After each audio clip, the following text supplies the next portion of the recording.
Hey, this is Nick Saliani, musician and sound designer for Culpo, and in this video I'm going to show you how I made the sound effects for the menu screens and the text scroll sound effects.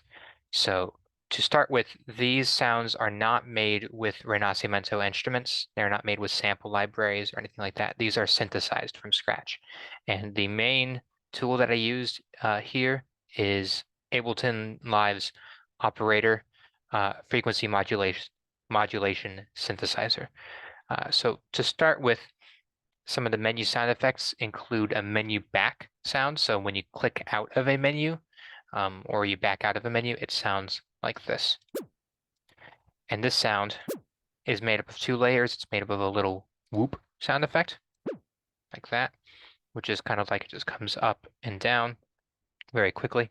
And then a hiss sound effect to add kind of a high frequency layer. And so you get a sound like this when you combine them. The next sound I have here is a menu toggle sound effect. So this is just when you toggle between several buttons. You just get something that sounds like this. So this is just when you choose one button or the other. This isn't when you select anything. It's just moving from one button to the other. And that is also just an operator. All of these are just operators. Sometimes they have more of the waveform creators active. Others are very simple, like this one is just one. Menu toggle has four. Now, the next one is the menu select sound. So this is when you select a button and proceed with it.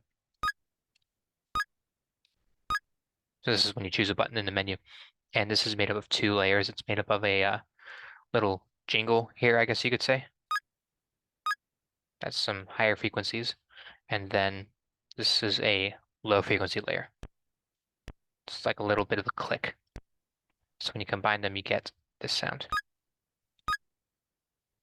Okay, so those are the menu sound effects. And then the next thing I have to show you is the textural sound effects. And I have several different ones here. I have 5 in total: a high, a mid-high, a mid, a low mid, and a low. These are also made with operator.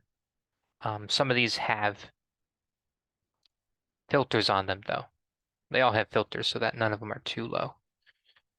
But let me show you what they sound like. And in order to more accurately replicate what they sound like, I have to turn the tempo all the way up, like this. Because they're very quick, they're very snappy. So the high sounds like this. The mid-high sounds like this. Mid sounds like this.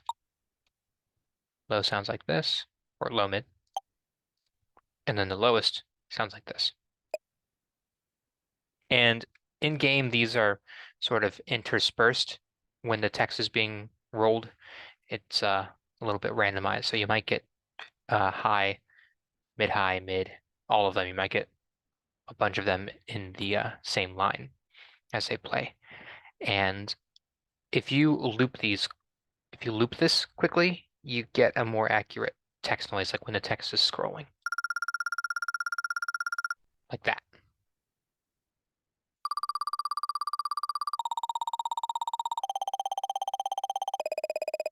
You get the idea.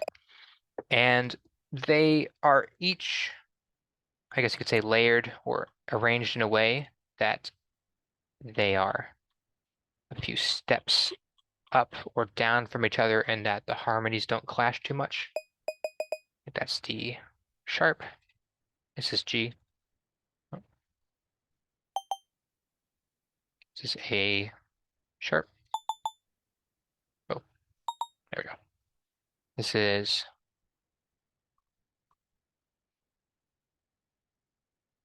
which one is this? This one is D. There we go. And then this one is the highest one. Oh well. All right. So those are how I made all the sound effects. Pretty simple, just FM synthesis. You can use operator to do something similar. The reason I chose to do it that way and not use real instruments is that I did not want the menu sound effects to be confused for music in-game. I didn't want it to blend in so much. You could argue that it sort of breaks the immersion of the Renaissance theming, but I think it was more important not to clutter the soundtrack. I didn't want to work against the soundtrack as that's the main pull here. All right, so the next and last thing that I'm going to show is how I made the garden soundscape, which is just a collection of background noises that you hear in the garden room.